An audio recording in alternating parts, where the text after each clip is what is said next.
What if playing the harp felt easier, the way you thought it would be, not because you practiced more, but because you finally understood what was getting in your way? I'm Ann Sullivan, and welcome to Practicing Harp Happiness. Here, we tackled the real challenges harpists struggle with, the sticky passages, the tricky fingerings, prepping for performance, and all the ingredients that go into making music sound the way you want it to. I've studied with world-class harpists, taught at a top conservatory for 20 years, and I love playing the harp. But what I love just as much is breaking down the real challenges harpists face and turning them into clear step-by-step solutions, the same ones I teach my students and use myself. So if you're ready to play the music you love with more confidence, clarity, and joy, you're in the right place. So let's get started. Welcome to the show. There are plenty of things that make me feel old. For instance, when I remember that I used to have to go to the library to do research, or that I didn't know who was calling me before I answered the phone. Here's another one that makes me feel positively ancient, and I promise you I'm not that old. I remember my mother handwriting music that my teacher wanted me to learn, but was out of print. We didn't have easy access to a copier, although sometimes my dad could make a copy at his work. So if I needed a piece of music, one that wasn't very long, my mother wrote it out for me. That feels practically Stone Age now. When I started arranging music and publishing it back in the 1990s, there were two programs that most composers had to choose between, Finale and Sibelius. Now, I chose Sibelius on the recommendation of one of my teaching colleagues at Curtis, and I still use it today. It had a pretty steep learning curve when I first started, and it is still a powerful program that takes a little while to figure out, probably too long for a casual user. In the years, decades since then, many more music notation programs and apps have come along, some of them as powerful or nearly so as the flagship programs, and for the most part, much simpler to use. This has meant that anybody with a modicum of patience for things technical can produce a professional-looking copy of a piece of music. That definitely means progress for composers and arrangers. It also means progress for any of us, even those of us who just want to learn to play the harp better. That's because these apps aren't just for writing down music you've composed. They can also be useful practice tools. So on today's show, I'm going to give you my take on three of the most popular and pretty user-friendly music notation apps, explaining the best features and the potential deal breakers of each. I'll also share some strategies to use these tools to help you in your harp playing, whether you're interested in composing, arranging, or maybe just a little curious. Now, if you're a My Harp Mastery member, you will remember that just a few weeks ago, one of our members, Bob Dexter, gave us a terrific presentation on how to use MuseScore. And you might also remember that as part of that call, or in preparation for it, I got into MuseScore and learned to work my way around that program a little bit. So we will talk about MuseScore today, although I know that Bob covered the topic in depth, and I've put a link to Bob's call in the show notes. Now, heads up, that link won't work for you unless you are a My Harp Mastery member, but I just wanted to make that easy for our members to access. Now, if you're not a My Harp Mastery member, I have two things I'd like to tell you. First of all, you're welcome to join us, and I certainly hope that you will be inspired to do that, not necessarily just from today's call, but from all the other things that are part of My Harp Mastery membership, including this. You might know that for the past couple years, I've been doing Monday warm-ups live every Monday, or most Mondays anyway, in the Harp Mastery Hub, and also simultaneously live on YouTube. Well, those warm-ups are now going to become part of the My Heart Mastery membership. I realized I was doing so much teaching on those calls, and frankly, our members pay for that kind of teaching. So I really wanted to make this a member benefit. So we are discontinuing the Live Monday warm-ups for our non-members. So they won't be in the hub anymore. They won't be on YouTube, but My Heart Mastery members will still be able to access them. But because I know this is a change, I did want to offer those of you who love the Live Monday warm-ups, and I know there are a bunch of you because we get a lot of people on those calls. So if you still want to access the Live Monday warm-ups, you can use the link that I have put in today's show notes. Now, this show is going live on Monday, May 25th. If you use the link in the show notes, you can get a discount to join My Heart Mastery so that you don't miss out on those Monday warm-ups. And you can do that at a discount. The discount, however, is only available until June 1st. So it's only available for a week. So please take advantage of that. If you love those Monday warm-ups, this is the way for you to be able to continue to access them. Now remember, if you're a My Heart Mastery member, no worries, we've got you covered, and you'll have all the instructions for logging on to the Live Monday warm-ups as well as our practice labs. You'll have all of those in your email and in our special website. So you'll have all the information you need to join them. But if you're not a My Heart Mastery member, this might just be the little nudge that you've been wanting to join, and I certainly would love to see you inside the membership. So just a few things to think about there. And now, how about if we dig into some of those music notation programs? Now, let me tell you what I was looking for in the programs that I tested, even the ones that I chose to look at. Remember, I use Sibelius, and although I love it, it is very feature heavy, and so it's not a program I generally recommend to people who are just getting into this.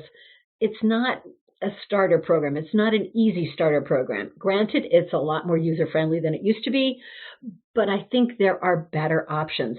And Sibelius is an expensive program, and there are free options out there, so why wouldn't you take advantage of that?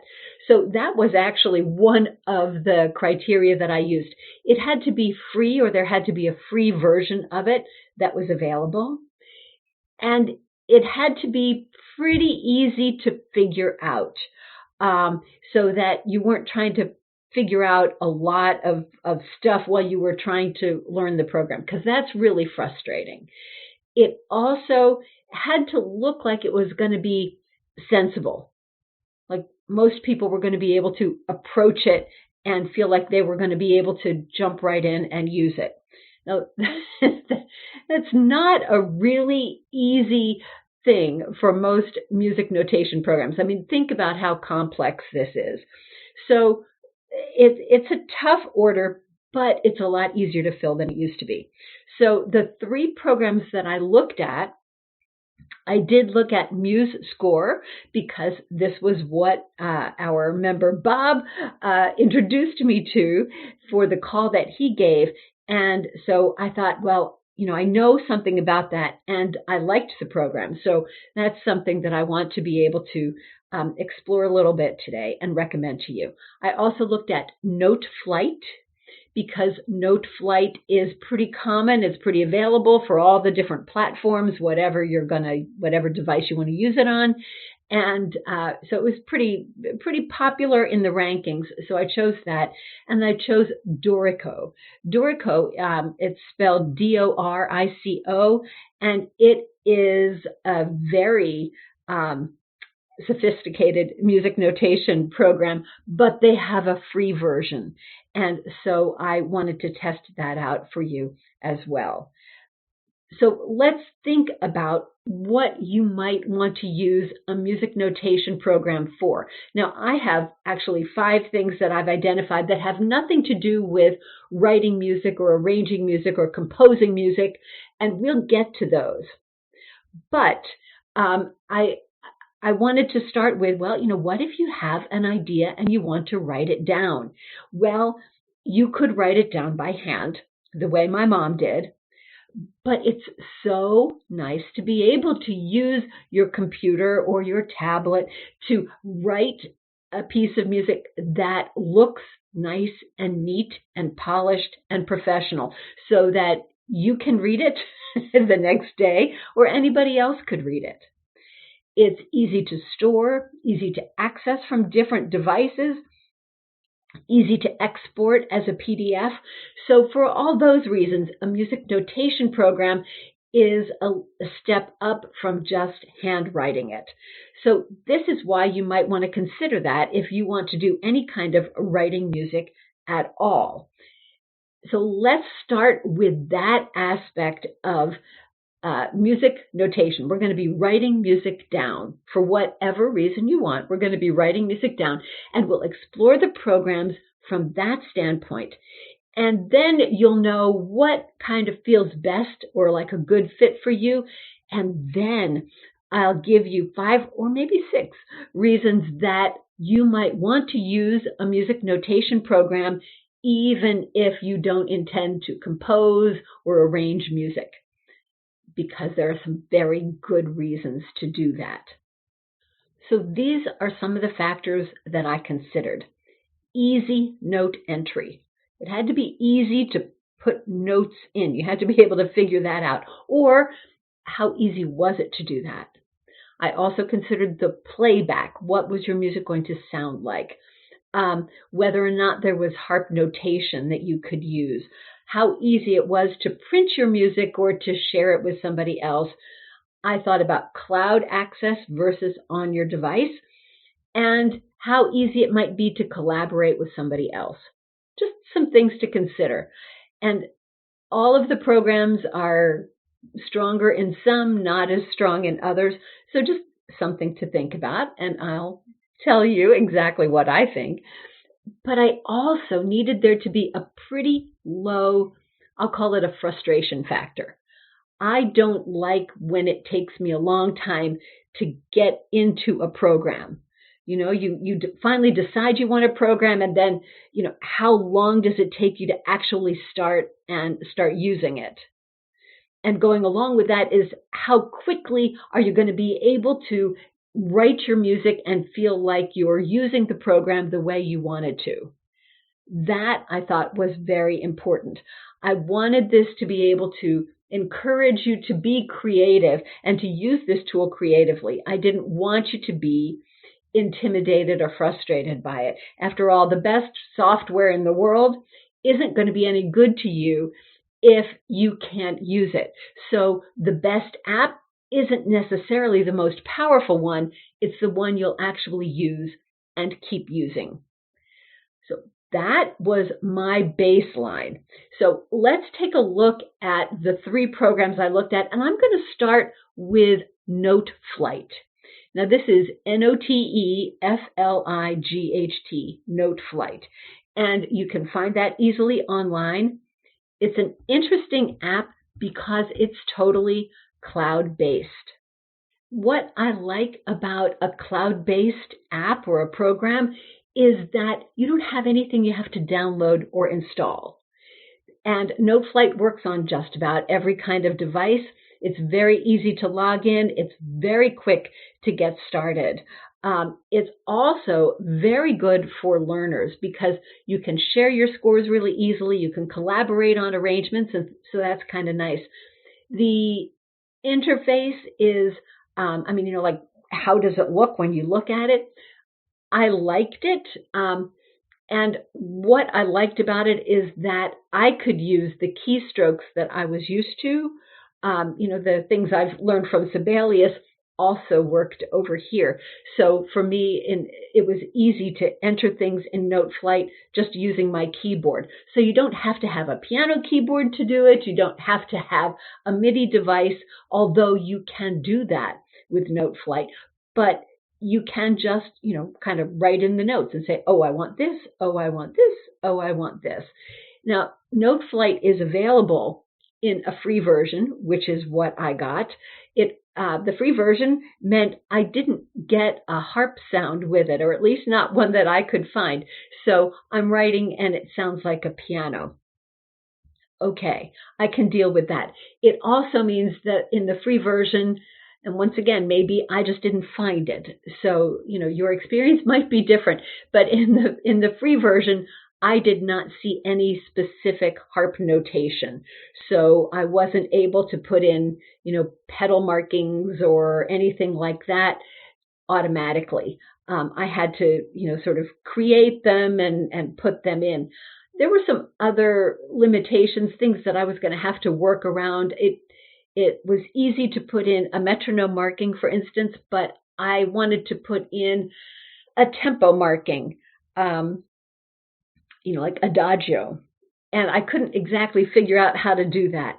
Obviously, there's a way to do that, but I'll tell you what I did. Having worked with MuseScore, I did, an actual piece that I wrote out in MuseScore. And I thought, well, for the other programs I was testing, I would take the first line or so of that piece and see how long it took me to enter everything from that first line of music.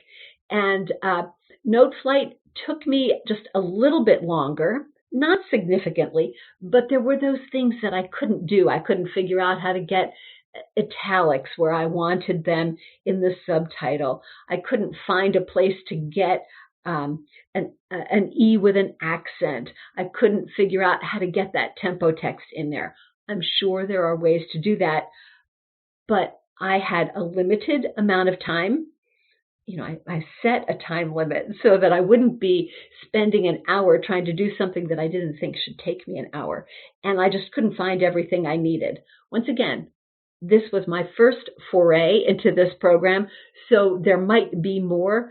The premium version might be something you want to pay for. If Note Flight works out and you look at it and you say, oh, okay, this is really great, you can purchase the premium version, which says it's got a lot more stuff in it. And I'm sure it does. But it's the way with premium versions, right? Sometimes those free versions don't have everything, because if they did, then you wouldn't buy the paid version. So with Note Flight, you can buy the premium version for $7.95 a month or $49 a year. So it's quite inexpensive, and you'll really, I think, get a lot more value from that paid version. Note Flight as an app is very simple. You don't have to install it. It's all cloud-based, so everything is there. Stuff saves very easily. You can share it. You can collaborate if you want. All that's very easy. But it can be kind of basic. I mean, you might, if you're going to do a lot of composing or arranging, you will probably outgrow it, because there are some things that you certainly can't do, at least or especially in the basic version. So it's not, it's a little bit more educational in its focus than it is composer oriented. So there are some finer points that you might not be able to do if you want to with Note Flight. But it's easier to use than just about anything. Now, let's go on to MuseScore, which Bob did such a great job presenting to our members. Now, let me make one thing really clear. MuseScore is also a sheet music hub where you can purchase sheet music, you can be a member, you can upload your sheet music there. That's musescore.com. The music writing software, the notation program, is at musescore.org. So this is MuseScore, musescore.org. That's where you will find the music notation program, and you can download it. And it's very simple to download to get started. I had no problem installing it and getting it in there. It was so quick and very, very simple. I found it also very easy to use. This program has a lot of features, and it's free. it's free. It's so nice. You can do a lot with it. Remember, I told you with Note Flight, I had trouble putting in that tempo indication. No trouble at all in MuseScore. It did exactly what I needed it to do. Italics when I wanted it, and no problem with that. This really works well if you are sort of at a level above first learning a notation program. Now, if you have already used NoteFlight, you'll be able to make the transition to MuseScore really easily because a lot of the way you do things is very similar.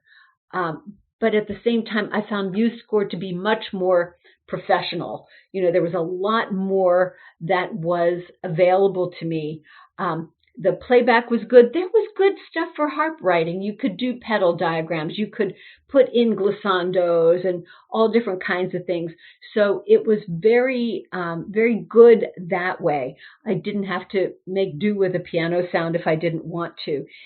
And then, of course, there is that entire library of other scores. If you want to belong to the MuseScore Hub, you can upload and share your scores there and have access to other members. You don't have to do that. You can just use this on your own without the Muse Hub, and which is how I would suggest you do it, unless you're ready to share everything. And so, that's kind of a nice thing. It's not just browser-based, which means that unlike NoteFlight, which is all cloud-based, right, you can use MuseScore when you're not connected to the internet. So that I found very helpful.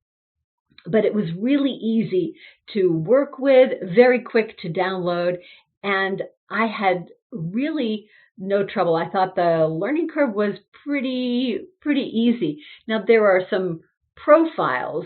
The profiles menu was something that was a little interesting for me. I hadn't really thought about that before because their profiles menu has a lot of the stuff you want to access. So that was pretty good. But you can pretty much just get through everything you want to do with MuseScore without having to, you don't have to read a manual. You can really pretty much just figure it out. And that, I think, is terrific.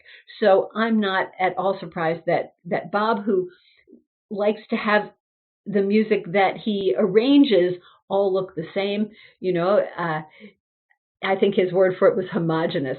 So, he enters his music arrangements that he writes in MuseScore and gets something that's very printable, very polished looking, and very uniform. So, he's not distracted by music that, this copy looks messy, this copy looks neat.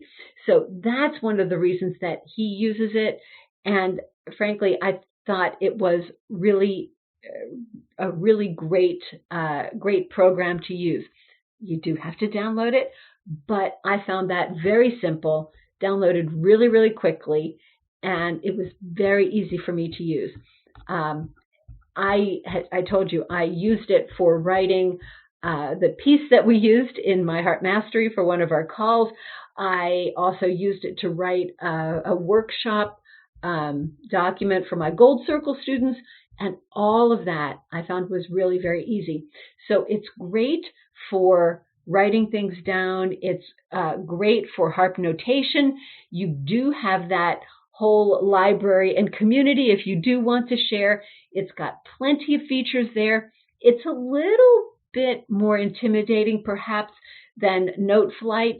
And because the formatting options are so rich, you can sort of, go down the rabbit hole with them. And if you're not paying attention, you can start tweaking more than you really need to tweak. But I found it easy to use and a really great program. I highly recommend MuseScore for most purposes. But that didn't stop me from investigating Dorico. Now, I first heard about Dorico at an American Harp Society conference, and I thought, wow, it was being touted as a really low-cost option. The price has gone up since then, but there still is a free version that you can use. So it's not inexpensive as a program if you buy it. but I didn't want to buy it because I wanted to test the free version for you. As I said, I'd been intrigued about Dorico because I know a lot of composers switched to it, particularly when Finale was discontinued. So I know a lot of real professional composers who switched to Dorico, and so I was a little bit curious. Didn't want to abandon Sibelius, had some loyalty and some investment in having learned that ecosystem. So I, wasn't quite ready to switch, but I was really glad to have this excuse to take a look at Dorico. You have to download it, and I have to say I'm pretty tech savvy. And I realize that this might not be everyone's experience, but I had trouble with the download.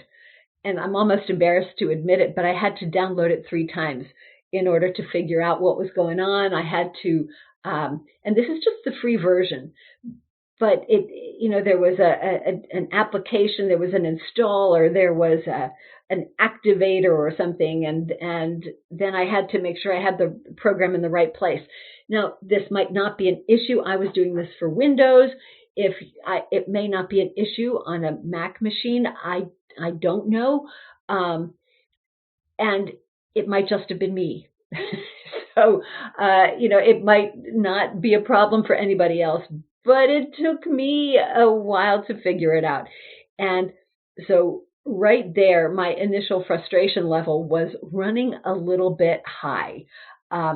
So I apologize to Steinberg, who makes the program Dorico, and if it's not a typical experience, and I'm apologizing in case it's coloring my review of the software a little bit. I know it's a powerful program. I know I was only downloading the free version, but I wasn't quite to gnashing the teeth stage, but I was getting close. So I finally downloaded the program and was really anxious to finally get in there and start working. So I did. And once again, this might just be me, but I was a little bit frustrated. I hate to admit that because I can find my way around most programs, but this was a pretty serious program, and I had trouble. Here you go again. I wanted a dotted note, and it was not as intuitive for me. I clicked on the dotted note, and then I clicked on where I wanted the note to go, and it put it in a slightly different place, and it did it with a tie instead of a dot, and that was definitely user error. That was not a fault of the program. That was just that I hadn't figured it out. But clearly, I was working with a program that was meant for pretty serious work. There's a learning curve to Dorico. I would have to work with the program for a few days, off and on, obviously not for hours and hours, but I would have to spend some time working with the program to really learn the easiest ways to work with it. And perhaps the thing that should have alerted me that this might be the case early on was that one of the things it had me download was a pretty hefty user guide. It's a pretty big document. Now, for NoteFlight, they probably have a user guide. I don't know. I never looked at it. I just got right into the program. Same for MuseScore. I got right into the program. Dorico, I got right into the program, but I found myself saying, well, okay, so where is this and where is this and how do I work with that? It took me a little while to figure out. And so if you are serious about your composing or arranging and you want to have a powerful program, I know that this is a great one for that. You can get some really beautiful engraving things. The free version didn't seem to have all the harp stuff I wanted. It took me a little bit to find where the harp was, but I did get that. So I don't know that it has everything, but it might, and I might just not have found it. So It's a lovely program. It's very elegant. You're going to get beautiful looking arrangements. You're going to be able to do all kinds of stuff. There are some limitations to the free version, obviously. It is still a very powerful program, but if you have to be willing to invest a little bit of time to learn about it. I think it is, I'm not going to say it's a terrible program because I know it's not. But it's not for the beginner either. So even though it's free, the download gave me some problems.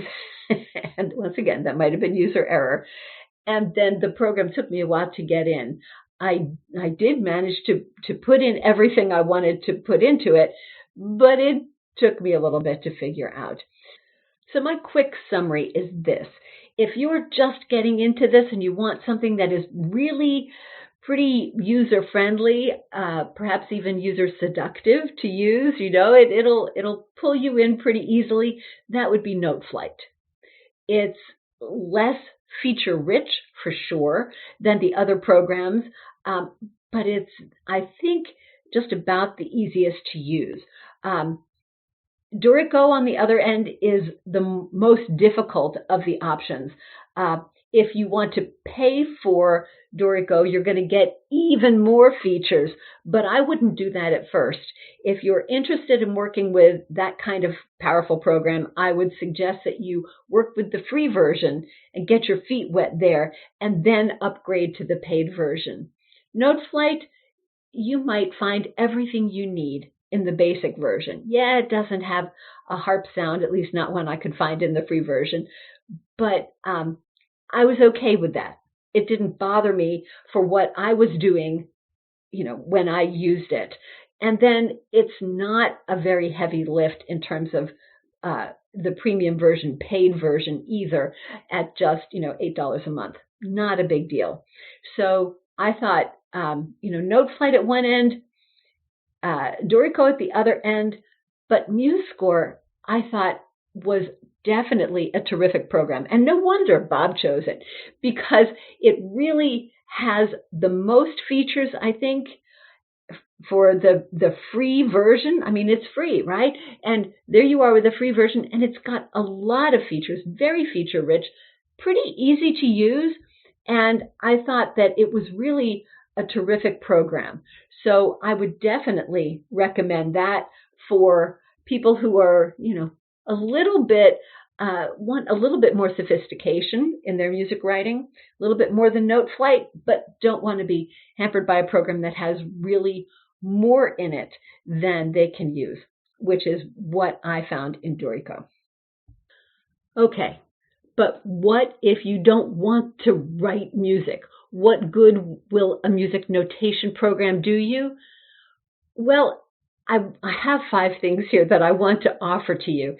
And one of them I think is really important because it's something that I discovered when I started my studies at Curtis, at the Curtis Institute of Music, right? I was going there for college, my music conservatory, and there were some things I hadn't done. And in particular, one of them was do a lot of music writing.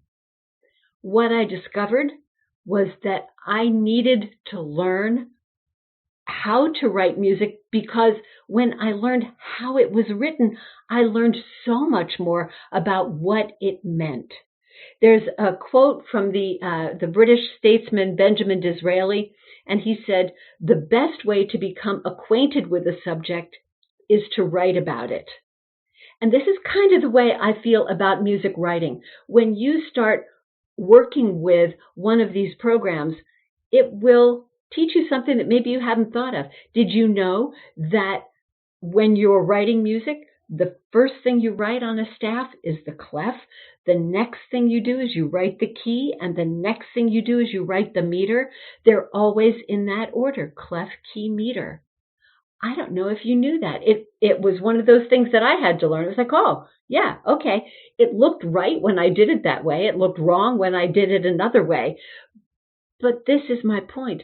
There's so much that you learn about music when you have to start writing it down. And a music notation app will teach you a lot about music. So something to consider. It's really valuable. But what might you want to write down? Well, you might want to simplify your music. You have a piece that's a little too hard and you want to white out a lot of notes and you want to cut out this and you want to change that. Well, you know what a paper copy looks like, or even a copy in Fourscore or something looks like after you've done a lot of editing to it. It kind of has that Frankenstein look. You can type yourself a clean copy in MuseScore or NoteFlight and have it look beautiful. So much easier to play. So if you've, made a lot of changes to a piece of music, rewriting it into that program is going to give you a clean copy, and it will help you so much. So you also might want to rewrite your music just to make it larger. If you have vision problems, you can only enlarge music so much on a copier. If you wanted to make it really big, you could put one measure on a line if you wanted, because a music writing program will let you do that, where just a regular music program or a copier won't let you do it quite as easily or the same way. You won't have to do any cut and pasting, literally either, like with scissors and Scotch tape. You'll just be able to write it the way you want it. You could rewrite your music to fix page turns. If a page turn was in an awkward spot, you could just rewrite those couple of pages and change where the page turn came. You could use it if you wanted to transpose a piece. Somebody has given you Happy Birthday in B flat, but you want to play it in F. Well, all you have to do is copy it in B flat into the music notation program, then tell it what key you want to transpose it into, and it will do it just like that. Very simple to do. Of course, you might learn a lot by transposing it on your own when you put it in there, but you will have it written in the right key for you. Nice, right? And here's an advanced technique. If you are memorizing a piece, you could actually try to write your piece down from memory. It's one thing to play it. It's another thing to write it down. This was one of those things that Benjamin Franklin used to do. For him to really learn how to write, he taught himself. And one of the ways he taught himself was by taking articles in the Spectator magazine, cutting them apart, putting them back together. And you could do the same thing with music that you have memorized. All you need to do is sit down with your music notation program, see how much of it you could write down. A fabulous exercise in really seeing if you know a piece of music. So there are, a few short ways that a music notation program could be of use to you, whether you are a composer or arranger or not. Absolutely a great idea. And the most powerful one of those for me is just learning how to write music. You learn so much about reading music from having to write it. I highly recommend it for that. And just get your free version of NoteFlight and see what it does, or your free version of MuseScore and see how you do with it. You'll learn a lot, I promise. I know that was a lot of information, and I hope that you are inspired to give one of these programs a try. Now, on next week's show, we're going to be talking to a dear friend of mine, a colleague I've been working with for 40 years, my flutist friend, Joan Marsh. We are going to be talking about what a duo collaboration is like. So if you have an ensemble, whether you're playing with another instrumentalist or with a singer, or maybe it's a harp group, maybe it's more than two of you, maybe it's a few of you, but we're going to be talking about how to make collaboration work, how to have an ensemble, whether it's a duo or a trio, that can last through all those decades. If you want to know the secrets for a long-lasting musical partnership, we're going to be talking about how we've made ours work. And so that's going to be the topic on next week's show. I certainly hope that you'll join me for that. It's going to be a fun show. Also, remember, we have that special discounted offer to join My Harp Mastery. The link to that special offer is in the show notes for today. You can find them in your podcast app, or just go over to harpmastery.com, look at the podcast. We're episode 263, and you'll get that link, because if you're not a My Harp Mastery member, you'll be missing the live Monday warm-ups from now on. So they start up in the My Harp Mastery membership, as opposed to being free in the hub and on YouTube. They start just in the My Harp Mastery membership as of next Monday, June 1st. So I hope you'll take advantage of that, because I'd love to see you on those warm-ups. And of course, there's so much more inside the My Harp Mastery community. So until I talk to you next week, remember that every day is a day you can add more harp happiness to the universe, to your world, and to your spirit. And all you have to do is play. Thanks so much for listening, and I'll see you next time. Enjoyed today's episode? Then share it with a harpist friend, subscribe for your weekly harp happiness boost, and check out harpmastery.com or the Harp Mastery app in your app store for more resources and ways to connect. I'll see you next time.